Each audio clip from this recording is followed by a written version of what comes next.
Part 1. Joseph Stalin. So, you've made it. You're Joseph Stalin. You've spent 3 decades turning the Soviet Union into a giant machine where you're the only one allowed to press the buttons. You survived the purges of the 30s, outlasted Hitler, and built a world where your own shadow probably needs a security clearance. By 1953, you weren't just a leader. You're an atmospheric force. You're at your private country house, and you've just finished a marathon dinner of salty meat and enough wine to kill a smaller man. It's 4 a.m. You tell your guards you're going to sleep, and, this is the important part, you tell them under no circumstances should they disturb you. You're 74. You're tired. You go into your room and shut the door. Somewhere in the quiet of that morning, a tiny blood vessel in the left side of your brain decides it's had enough. It snaps. This is a massive hemorrhagic stroke. You don't feel pain like a punch. You feel a sudden, overwhelming heaviness. 1 second, you're the man of steel, and the next, your right arm and leg aren't yours anymore. They're just meat. You hit the floor. Here's the thing. You're still conscious. You're lying there, face down on a rug that probably smells like old dust and expensive tobacco. You can see the legs of your desk. You can hear the clock ticking. You try to call out, but the part of your brain that handles language is currently drowning in blood. All you can manage is a wet, guttural groan. Hours pass. You're lying in a puddle of your own urine, which is starting to get cold. You hear your guards in the hallway. You hear them whispering. You're the most powerful man on earth, and you're listening to 2 guys debate whether or not you're resting or dead. They aren't coming in. Why would they? You spent 30 years executing anyone who disobeys a direct order. You told them not to disturb you. Congratulations, you're being obeyed to death. By the time they finally work up the courage to peek inside, nearly 12 hours later, your brain is starting to swell. This is cerebral edema. Your brain is literally pushing against the inside of your skull because it has nowhere else to go. Without immediate medical intervention, your intracranial pressure is skyrocketing, slowly crushing the very neurons that hold your memories and your personality. When the doctors finally show up, they're shaking. They're literally trembling while they touch you. Why? Because a few months ago, you had most of the best doctors in Moscow arrested because you thought they were part of a Zionist plot to poison you. Now, you're stuck with the B team. They're applying leeches to your ears and suggesting rest. For the next 4 days, you're trapped in a biological freefall. Your breathing turns into something called Cheyne-Stokes respiration. It sounds like a rhythmic rattling. Fast, shallow gasps followed by 20 seconds of total silence where everyone in the room holds their breath, hoping it was your last. Your heart is fighting a losing battle. It's pumping faster and faster to get oxygen to a brain that's already mostly offline. Every breath is a struggle against the fluid building up in your lungs. Your kidneys are beginning to shut down, unable to filter the toxins pooling in your blood, and your skin is turning a sickly, mottled gray as your circulation collapses. You're essentially drowning on dry land. In your final seconds, you suddenly snap your eyes open. You look at the people around your bed, the men who are already mentally dividing up your office, and you raise your left hand.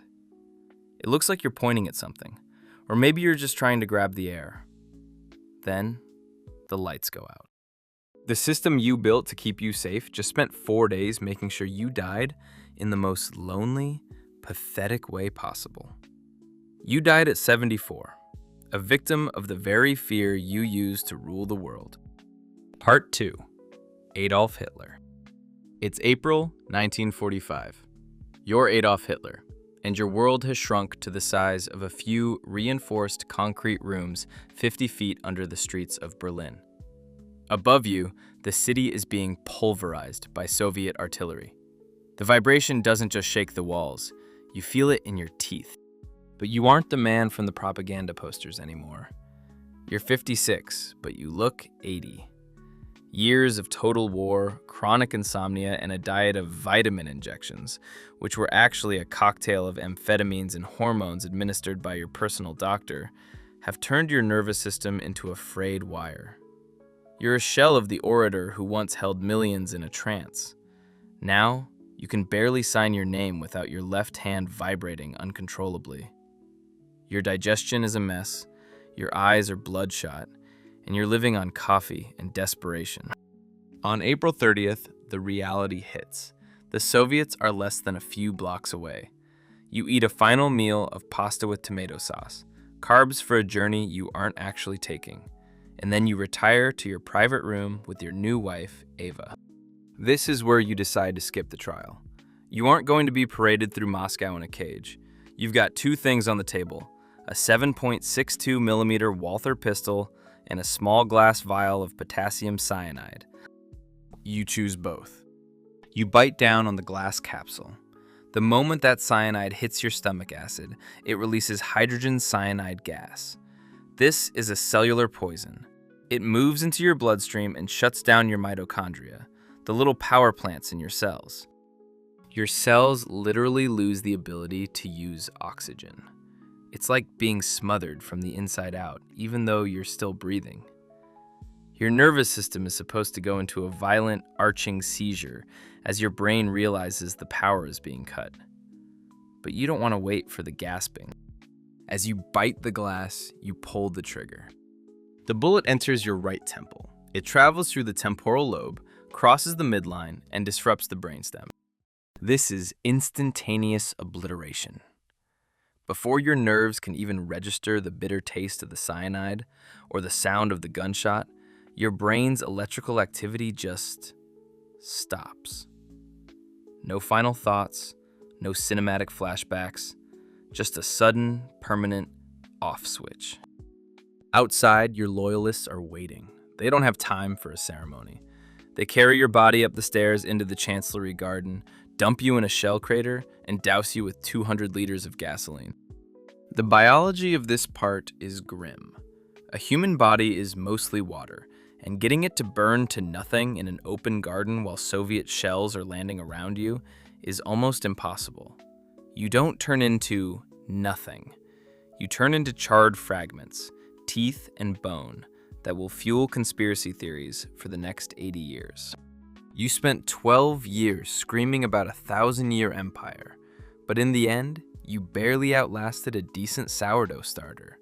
You're in a concrete hole, frantically multitasking your own death with a chemical cocktail and a lead pill, just because you're too terrified to actually face the people you spent a decade tormenting.